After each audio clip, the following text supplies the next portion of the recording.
दर्शकगण, श्रोतागण, भाई और बहनों, मातृशक्ति को नमन।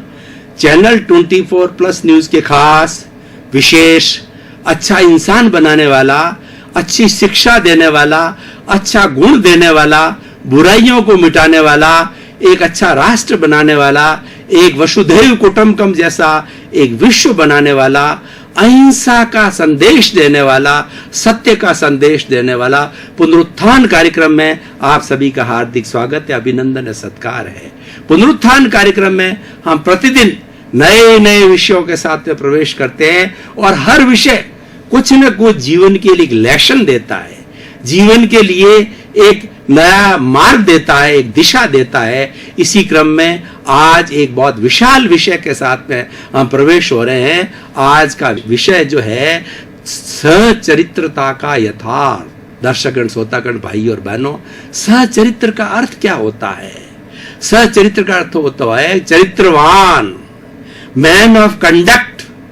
भारतीय संस्कृति हमारी धर्म प्रधान संस्कृति है, चरित्र प्रधान संस्कृति है, आचार प्रधान संस्कृति है। यहाँ पर हमारे ऋषि मुनियों ने, हम वेदों से पहले की भी बात करें, मोहनजोदड़ो हड़प्पा की खुदाई की भी बात करें, 10,000 साल पीछे जाएं तो हमको पता चलेगा, वेदों से भी पीछे जाएं तो पता चलेगा कि हमारे चरित्र के अंश, हम आर्यों की संतान हैं और चरित्र के अंश जो है हमारे उस पुरातत्व विभाग ने खोज निकाले हैं। मोहनजोदड़ो हड़प्पा के अंदर धर्म था, ध्यान था, मंदिर था और व्यक्ति जो है भाईचारे के साथ में जो है अच्छा जीवन यापन करते थे, ऐसे पुरातत्व के चिन्ह मिले हैं।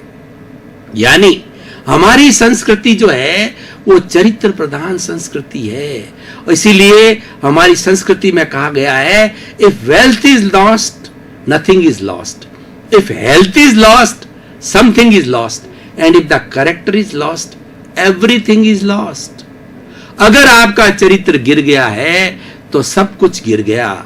आज देखिए, इतने बड़े बड़े महान जो है वो जिन्होंने ख्याति प्राप्त की, जो कि बाबा लोग हैं, मैं किसी का नाम नहीं लेना चाहता हूं, उन्होंने बहुत अच्छी ख्याति प्राप्त की, करोड़ों की अरबों की संपत्ति उनके पास में, और उनके लाखों अन्यायी भी है, उनके पास में बड़ी बड़ी प्रॉपर्टी है, मठ भी है, लेकिन एक बुराई ने उनको इतना गिरा दिया कि वो मुंह दिखाने लायक नहीं रहे, यानी वो चरित्रहीन बन गए।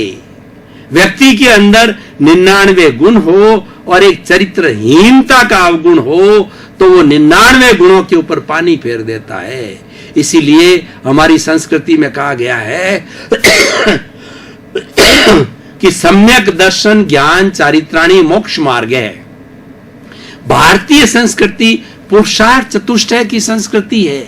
हमारी जीवन शैली, हमारा जीवन जीने की जो पद्धति है पुरुषार्थ चतुष्टय है, जिसके अंदर दो जो है हमारी सांसारिक जीवन की क्रियाएं हैं, काम और अर्थ। अर्थ से हमारा सारा संसार चलता है और काम हमारे it is the need of our body, उसके लिए हमारी परिवार व्यवस्था, शादी की व्यवस्था, स्वदार संतोष, सब व्यवस्थाएं की है समाज ने। और तीसरा जो है धर्म और चौथा मोक्ष है। मोक्ष के रास्ते क्या बताए? सबसे पहला बताया गया कि राइट फेथ, सबसे पहले हमारा विजन, हमारी फेथ, हमारी श्रद्धा वो सही होनी चाहिए, हमारा रॉन्ग बिलीफ नहीं होनी चाहिए। हम जो सोचें वो कसौटी पे कस करके ज्ञान सुधा चीज होनी चाहिए। अगर हमने रॉन्ग बिलीफ पकड़ ली और सारा जीवन उसमें लगा दिया तो हम कहीं पर किसी मंजिल तक नहीं पहुंचेंगे। और हमने अगर राइट बिलीफ पकड़ ली तो राइट बिलीफ के सारे हम पुरुषार्थ चतुष्टय की जो हमारी मंजिल है, मोक्ष है, उसको प्राप्त कर सकते हैं। तो इसीलिए हमें राइट बिलीफ को प्राप्त करना है। राइट बिलीफ क्या है? कि किसी व्यक्ति को कष्ट न दिया जाए, मेरे द्वारा ऐसा कार्य न हो कि किसी व्यक्ति को कष्टकारी हो, किसी को दुख नहीं देने वाला हो। ये सबसे बड़ा हमारी राइट फेथ है। इसीलिए पहली, दूसरा होता है राइट नॉलेज। हमें अपने जीवन के बारे में, समाज के बारे में, लोगों के बारे के अंदर, और अगर हम मोक्ष की बात करें तो आत्मा का जो है हमें अच्छा नॉलेज होना चाहिए, उसको राइट नॉलेज कहा जाता है। और तीसरा है राइट कंडक्ट। अब कंडक्ट जो है हमारा स्पिरिचुअलिटी में भी आता है, कंडक्ट हमारे गृहस्थ जीवन में भी आता है। यानी हमारे समाज ने कुछ ऐसे एथिक्स बनाए हैं, ऐसे नियम बनाए हैं, उन नियमों को पालन करना राइट कंडक्ट कहलाता है। उदाहरण के तौर पे मैं बताना चाहता हूं कि इस संसार के अंदर स्त्री और पुरुष ये दो लिंग होते हैं, ये दो जो जेंडर्स होते हैं, और ये करीब करीब जो है समान अनुपात में, थोड़ा बहुत अंतर भी है, लेकिन ये करीब करीब दोनों जेंडर्स जो है इस सृष्टि में हमेशा से थे। इसीलिए उसमें से जो कि अभी मैंने काम की बात कही, तो ये व्यक्ति के शरीर से जुड़ी हुई व्यवस्था है और उसके लिए परिवार की व्यवस्था होती है, शादी की व्यवस्था होती है। तो हमारा राइट कंडक्ट क्या होता है कि संसार में एक पत्नी को छोड़ करके जितनी छोटी बहनें हैं वो पुत्री के समान है, बराबरी है वो बहन के समान है, बड़ी है वो माँ के समान है, बुजुर्ग है वो नानी के समान है, दादी के समान है। और वैसा ही सलूक किया होने चाहिए, हमारा नज़र उसके अनुरूप ही होनी चाहिए, हमारे नज़र के अंदर कोई अशुद्धता नहीं आनी चाहिए। ये बहुत बड़ा कंडक्ट है। कंडक्ट के बहुत से नियम हमारी भारतीय संस्कृति के अंदर आते हैं। सचरित्र का यथार्थ, यानी जो व्यक्ति चरित्रवान है वह माड़ा के अंदर एक चमकते हुए मणके की तरह होता है। वह व्यक्ति जो है रात्रि के समय में भी चमकता है। गुड़ के लिए कहा जाता है गुड़ का स्वाद हमेशा मीठा होता है, अंधेरे में चखो या प्रकाश में चखो। जो चरित्रवान व्यक्ति होता है हर जगह पूजनीय होता है, अनुकरणीय होता है, वंदनीय होता है, और वह ईश्वर का रूप है। ईश्वर क्या होता है? जो सचरित्र है, जो चरित्रवान है, वो ईश्वर होता है। अब हम कुछ जो है चरित्रता के गुणों की बात करते हैं कि चरित्रवान व्यक्ति कैसे होता है। जैसे honesty is the best policy, ये चरित्र का एक बहुत बड़ा गुण है कि ईमानदारी जो सबसे अच्छी पॉलिसी है। कि ईमानदार व्यक्ति जो है माला में एक चमकते हुए मणके की तरह होता है, कि वो ईमानदार व्यक्ति होता है, वो अपने जीवन का यापन करता है, वो किसी को धोखा नहीं देता है। क्योंकि ईमानदारी का अर्थ यही होता है अपने हक का खाना, अपने हक का कमाना, जितना उसने निर्धारित किया है। कोई भी व्यापारी है, मान लो कोई बिजनेस करता है तो वह 10% प्रॉफिट मान के चलता है, तो वो प्रॉफिट करना जायज है, ये ऑनेस्टी है। लेकिन वो रुपए के 2 रुपए करता है, ये डिसऑनेस्टी है। और डिसऑनेस्टी क्या, एक धोखा है। डिसऑनेस्टी एक पाप है और ये चरित्रहीनता का सूचक है। तो हमने एक दूसरा सूत्र देखा, honesty is the best policy. और सूत्र को देखें हम, कुछ आज चरित्र को अच्छा बनाने के लिए कुछ हम सूत्र लेकर के चलेंगे। नेवर टेल ए लाई, कभी झूठ नहीं बोले, क्योंकि एक झूठ को छिपाने के लिए 100 झूठ बोलने पड़ते हैं। सत्य के कोई प्रकार नहीं होते हैं, सत्य के कोई कोण नहीं होते हैं, सत्य अकेला होता है। Truth is God, God is truth. Mahatma Gandhi ने क्या कहा कि मेरे लिए सत्य ही ईश्वर है। और वास्तव के अंदर सत्य की उपासना करने वाला ईश्वर की उपासना करता है। और सत्यवादी को कष्ट जरूर आ सकता है, लेकिन वह जीवन के अंदर कभी गिरता नहीं है। और सत्य रहने से व्यक्ति बहुत मेंटल पीस को प्राप्त करता है, और उसके साथ साथ में वो परिवार को भी अच्छा बना सकता है। उसकी समाज में बड़ी साख होती है और वह व्यक्ति पूजनीय हो जाता है, अनुकरणीय हो जाता है। हमारी भारतीय संस्कृति के जो है 5 महाव्रतों को देखें, अहिंसा, सत्य, अचौर्य, ब्रह्मचर्य और अपरिग्रह, ये 5 के 5 जो है चरित्रवान बनने के लिए गुण हैं। अहिंसा की मैंने बात कही, तो हमें किसी प्राणी को कष्ट न देना, हमें इतना ही उपयोग के अंदर लाना जिससे कि हमारे शरीर का जीवन यापन हो जाए, परिवार का जीवन यापन हो जाए। यह उसके लिए जो स्थूल हिंसा करनी पड़ती है वो एक गृहस्थी के लिए मान्य होती है। 3 तरह की हिंसा कही जाती है। एक तो हिंसा होती है आरंभजा हिंसा, यानी कि मनुष्य एक सामाजिक प्राणी है, समाज में रहता है, उसको जीविकोपार्जन करना पड़ता है। उसके लिए खेती बाड़ी करना, व्यापार करना और फैक्ट्री लगाना और भी उद्योग धंधा करना, ये आरंभ समारंभ कहला जाता है। ये आरंभ जा हिंसा होती है। और एक होती है विरोध जा हिंसा। हम घर के अंदर बैठे हैं, कोई दादा और कोई बदमाश लोग आकर के हमको पीटने लग जाते हैं, तो हम भी अपनी शक्ति का परीक्षण करें और उसको घर से बाहर फेंकें। कोई देश हमारे देश के ऊपर जो है वो हमला बोल देता है, तो हमको ईंट का जवाब पत्थर से देना चाहिए। हम चला करके हमला नहीं करें, लेकिन कोई हमारे पे हमला करे तो हमें जवाब देना चाहिए।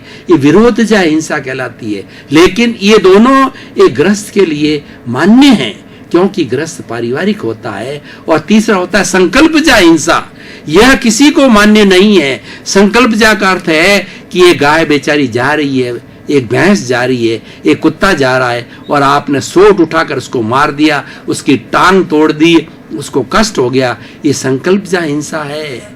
और नीचे छोटे छोटे कीड़े मकोड़े और बेचारे जानवर जा रहे हैं, आप ऊपर से चल रहे हैं, उनको नीचे दबा दिया, कुचल दिया, ये संकल्प जा हिंसा है। और इस तरीके की न मालूम कितनी बड़ी संकल्प जा हिंसा करते हैं। हमने देखा कि चींटियों से भरा हुआ जो है कोई भी वस्त्र है या कोई चीज है, उसके ऊपर अग्नि डाल दी, उसके ऊपर पानी डाल दिया, तो बेचारे सारे जानवर मर जाते हैं। और वैसे भी पंचभूत होते हैं, ये स्वयं सचित होते हैं, इन सब में आत्मा होती है, इसीलिए इनका भी दोहन नहीं करना चाहिए। पृथ्वी स्वयं जो है अनंत जीवों का पिंड है, पृथ्वी का है। तो पृथ्वी को जितना हम खोदते हैं गहरा है, ये पृथ्वी का के जीवों की हिंसा है। इसकी हमें सीमा करनी चाहिए। और अनर्थ रूप में हम क्यों हिंसा करें? ये एक चरित्रवान व्यक्ति का गुण होता है। उससे पानी को व्यर्थ जो है हम नहीं बहाए हैं। यानी हमारे जीवन में जितना जितना अनुशासन आएगा, उतना का उतना अनुशासन जो है हमें चरित्रवान बनाएगा। पृथ्वी, जल, अग्नि स्वयं जो है ये जीव जंतु होते हैं, उसका उतना ही उपयोग किया जाए जितना कि हमें आवश्यकता हो। वायु का हम उतना ही उपयोग करें जितनी हमें आवश्यकता हो। पंखे के हम स्विच खुले ही नहीं रख दें, एसी के स्विच खुले ही रख दें और वो चलते रहते हैं। व्यर्थ ही ऊर्जा जो है का वेस्टेज हो जाता है और आकाश को हम पॉल्यूट करते हैं। ये स्वयं जो पंचभूत है, जिनसे हमारा जीवन निर्मित होता है, पोषित होता है, और सारा जीवन भर हम इसी से काम चलाते हैं, उनका हम दोहन न करें और उनको हम मारे नहीं, कुचले नहीं, उनको हम कष्ट न दें। यह भी एक चरित्र का गुण होता है। चरित्रवान व्यक्ति के गुणों की बात करें तो भाईचारा सबसे अच्छा है। Live and let others live. हम इस सृष्टि पर जीना चाहते हैं तो मैं भी जीऊं, मेरा पड़ोसी भी जिए और सभी भाई जिए, ऐसा दृष्टिकोण होना चाहिए। व्यक्ति को स्वार्थी नहीं होना चाहिए और अपने स्वार्थ के वशीभूत होकर के वो दूसरों का शोषण करे, दूसरों का हनन करे, ऐसी हमें जो है व्यवस्था या ऐसा दृष्टिकोण हमें नहीं रखना चाहिए। तो ये भाईचारा, आपस में जीने का, इस सृष्टि के अंदर रहने का एक बहुत अच्छा सूत्र होता है और ये चरित्रवान व्यक्ति के लिए होता है। कंपैशन, करुणा, ये एक चरित्रवान व्यक्ति का सबसे बड़ा गुण होता है कि करुणा उस व्यक्ति में आती है कि किसी दुखी व्यक्ति को देख करके उसका हृदय है वो आप्लावित हो जाता है कि देखो मेरा भाई दुखी है। तो ऐसी स्थिति के अंदर अगर आपके पास में कोई साधन है और भौतिक रूप से आप उसकी मदद कर सकते हैं, उसकी मदद करके और उसको संवेदनशील होना चाहिए और उसको पहुंचाना चाहिए। और उसके अलावा किसी को सांत्वना दे करके भी हम जो उसके दुख को दूर कर सकते हैं। तो किसी भी तरीके से करुणा का व्यक्ति मतलब ये है कि व्यक्ति परेशान है, उसकी परेशानी को कैसे दूर किया जाए, ये चरित्र का सबसे बड़ा गुण है। मैत्री, प्रमोद, करुणा, मध्यस्थाश्च, 4 तरह की जो है हमारी बड़ी भावनाएं चरित्र के बारे में कही गई है। मैत्री के लिए कहा गया है कि अपना सच में सेजा मैतिंग भूए सुकप है। ईश्वर भगवान ने कहा है कि स्वयं सत्य खोजो और सबके साथ मैत्री करो। प्राणी मात्र के साथ में मैत्री किया जाए और किसी को भी दुश्मन न माना जाए, सबको दोस्त माना जाए। हमारे जीवन में ये, हमारे विचारों में ये चिंतन होना चाहिए कि सृष्टि के अंदर मेरा कोई दुश्मन नहीं है, मेरा कोई शत्रु नहीं है। ये मैत्री की भावना है, प्रमोद भावना। चरित्र का, सचरित्र की यथार्थ यही है कि उसके अंदर ये गुण है या नहीं है। प्रमोद भावना एक बहुत बड़ा गुण है।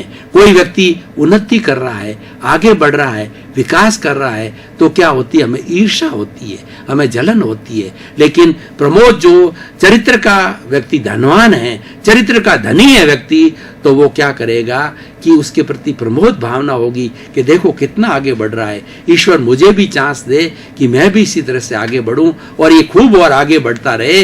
इसकी प्रोग्रेस जो है मेरी ही प्रोग्रेस है, क्योंकि मेरा भाई है, मेरे समाज का है और मेरे देश का है और मेरे गांव का है। तो इस तरीके से चिंतन करते करते जो है प्रमोद भावना आती है। प्रमोद भावना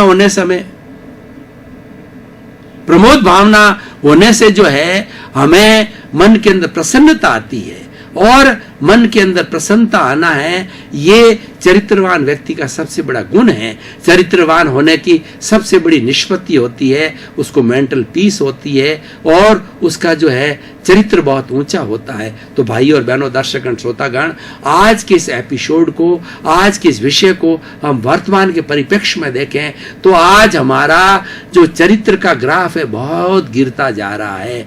आज चरित्र का बहुत हनन हो गया है, करप्शन हो रहा है, आतंकवाद हो गया है, जातिवाद बहुत बढ़ गई है, भाई भतीजावाद बहुत बढ़ गया है, रेप हो रहा है और कितने घृणित कार्य हो रहे हैं, अपराध हो रहे हैं। ये सब चरित्रहीनता के कार्य है, इसको रोका जाना चाहिए। इसको नहीं रोकेंगे तो हमारी सोसाइटी इतनी गिर जाएगी कि उसका पतन हो जाएगा और फिर इसको ऊपर उठाना बहुत ही मुश्किल है। हम गर्त के अंदर चले जाएंगे। अभी भी समय है कि भारतीय संस्कृति बहुत ही समृद्ध संस्कृति है। अगर हम समय से चरित्रवान बन गए तो हमें कोई हिलाने वाला नहीं है, डिगाने वाला नहीं है। चरित्रवान व्यक्ति पूरी दुनिया के अंदर, पूरे विश्व में कहीं भी चला जाए तो सभी को अपना वो मित्र बना देता है और सभी उसके मित्र हो जाते हैं, सभी उसके चहेते हो जाते हैं, वो सबका चहेता हो जाता है। ये चरित्रवान व्यक्ति का बहुत गुण है। आज के एपिसोड से निष्कर्ष के रूप में हम बात करें तो हमें चरित्र को ऊंचा उठाना है। चरित्र को ऊंचा उठाने से हमें व्यक्तिगत लाभ होगा कि हमारा जीवन अच्छा बनेगा, हमें प्रसन्नता मिलेगी और समाज के अंदर हमारा स्टेटस बढ़ेगा और एज ए होल समाज के अंदर चरित्रवान व्यक्तियों की संख्या बढ़ जाएगी तो समाज एक अच्छे व्यक्तियों का होगा। कहा भी गया है कि सुधरे व्यक्ति, समाज व्यक्ति से राष्ट्र स्वयं सुधरेगा। अगर हमें राष्ट्र को सुधारना है, पूरी मानव जाति को सुधारना है, तो सबसे जो घटक, छोटा से छोटा घटक है, व्यक्ति को सुधारना होगा। और व्यक्ति कब सुधरेगा कि उसका चरित्र ऊंचा होना चाहिए। और चरित्र ऊंचा बनाने के लिए मैं शिक्षा की बात कहना चाहूँगा कि हमारी आज जो शिक्षा जो है वो तोता रटन की शिक्षा हो गई है, मात्र डिग्री की शिक्षा हो गई है। उसमें भावनात्मक पक्ष जो है बहुत कमज़ोर है। हमारा इमोशनल क्वोशेंट है ना, इसको हमें बढ़ाना है। इमोशनल क्वोशेंट क्या होता है कि शिक्षा ऐसी होनी चाहिए जो कि हमारे क्रोध, मान, माया, लोभ, घृणा, ईश्वर, जितनी नेगेटिव थॉट्स हैं उसको कम करें और इसको जो है वो अच्छा भावनात्मक स्वास्थ्य को अच्छा बनाने के लिए बहुत से प्रयोग है। और खास तौर से प्रयोग ये है कि हमें आध्यात्मिकता की ओर जाना चाहिए, हमें ईश्वर के अंदर विश्वास करना चाहिए, हमें मेडिटेशन करना चाहिए और हमें भीतरी जगत का स्पर्श करना चाहिए। आज जो शिक्षा के अंदर सबसे भावनात्मक की कमी ये आ गई है कि हमारे स्कूलों के अंदर जो है भीतरी जगत को बिल्कुल टच नहीं किया जाता है। बाहरी जगत के अंदर मात्र जो शिक्षा है, कोर्स है, वही पढ़ा दिया जाता है, लेकिन गुण जो है हमारे भीतर है, चरित्र हमारे भीतर है। चरित्र भीतर से अच्छा बनता है, उसकी पहचान करानी चाहिए। उसके लिए चरित्रवान जो है व्यक्ति, चरित्रवान जो टीचर्स हैं वो अपने स्टूडेंट को अच्छा चरित्रवान बना सकते हैं। तो भाई और बहनों, दर्शकगण, श्रोतागण, बहुत अच्छा विषय है, बहुत सुंदर विषय है। इस विषय के ऊपर घंटों घंटों पर हम जो बातचीत कर सकते हैं, क्योंकि चरित्र को अच्छा बनाने के लिए बहुत से घटक हो सकते हैं। लेकिन हम ये प्रयास करें कि हमारे जीवन के अंदर बुराइयां कम होती रहे, अच्छाइयां बढ़ती रहे। जब व्यक्ति 50% से ऊपर अच्छाई वाला होता है तो अच्छा व्यक्ति की श्रेणी में आ जाता है, और 50% से अधिक उसके जीवन में बुराइयां चालू हो जाती है तो वह व्यक्ति घृणित व्यक्ति हो जाता है। वो इंसान एक अच्छा इंसान नहीं रहता है, नादान इंसान नहीं होता है। चरित्रवान जो है हमें अच्छा इंसान बनाता है, और जब व्यक्ति सब चरित्रवान बनेंगे तो इस पूरी सृष्टि के अंदर, पूरे समाज के अंदर, पूरे घर के अंदर प्रेम का वातावरण होगा, आनंद का वातावरण होगा। क्योंकि कोई चरित्रवान व्यक्ति होगा, किसी दूसरे का शोषण नहीं करेगा, किसी दूसरे के साथ मिसबिहेवियर नहीं करेगा। वो आत्मतुला के सिद्धांत पर चलता है कि जिस तरीके से मेरी आत्मा है, सारी आत्मा है, 84 लाख जीवा योनि की आत्मा है, मेरी आत्मा जैसी है, और सारी अव्ययवाद है, सारी शुद्ध आत्मा है, किसी एक दूसरे को परेशान नहीं करती, उसके अंदर अवगुण है ही नहीं परेशान करने का। तो मैं भी उसमें हूं, तो मैं किसी दूसरे व्यक्ति को क्यों कष्ट दूं। हमें हमेशा दूसरे की मदद के लिए तैयार रहना चाहिए, दूसरे को कष्ट देना नहीं चाहिए। ये सारी बातें कब आएगी? जब हमारा चिंतन सही होगा। देखिए, हमारे इस शरीर के अंदर काम करने के लिए 3 बड़े साधन हैं, मन है, वचन है और काया है। मन के द्वारा हम चिंतन करते हैं, वर्तमान का चिंतन करते हैं, और भूतकाल की जो है हम स्मृति करते हैं, और भविष्य काल की जो है हम कल परिकल्पना करते हैं। और उसके साथ साथ के अंदर हमारा वचन है। वो वचन जो है वह चरित्रवान व्यक्ति हमेशा मीठा बोलेगा और अच्छे शब्दों का उपयोग करेगा, और वो हमेशा चिंतन करेगा कि वाणी ऐसी बोलिए और मन का आपाक होए, औरन को शीतल करे और आपहु शीतल होए।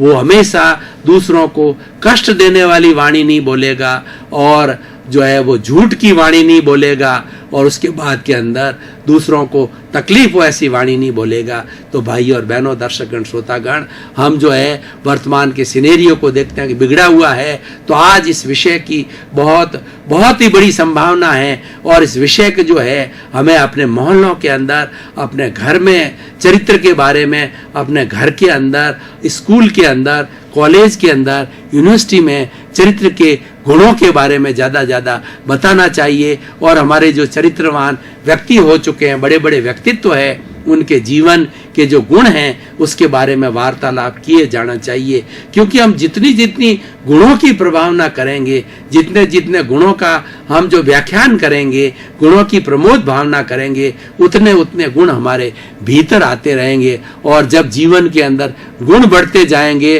तो अवगुण घटते जाएंगे। प्रकृति का नियम है कि अगर हमारे मन के अंदर नकारात्मक सोच आती है तो सकारात्मक सोच को खड़ी कर दो, तो नकारात्मक सोच अपने आप दब जाएगी। अगर आपके घर के अंदर एक छोटा दादा आ गया है और वो आपको परेशान करता है तो उसके सामने बड़े दादे को खड़ा कर दो, तो छोटा दादा अपने आप भाग जाएगा। उसी तरीके से हमारे भीतर जो नेगेटिविटी के थॉट्स आते हैं, पॉजिटिविटी को खड़ा कर दो।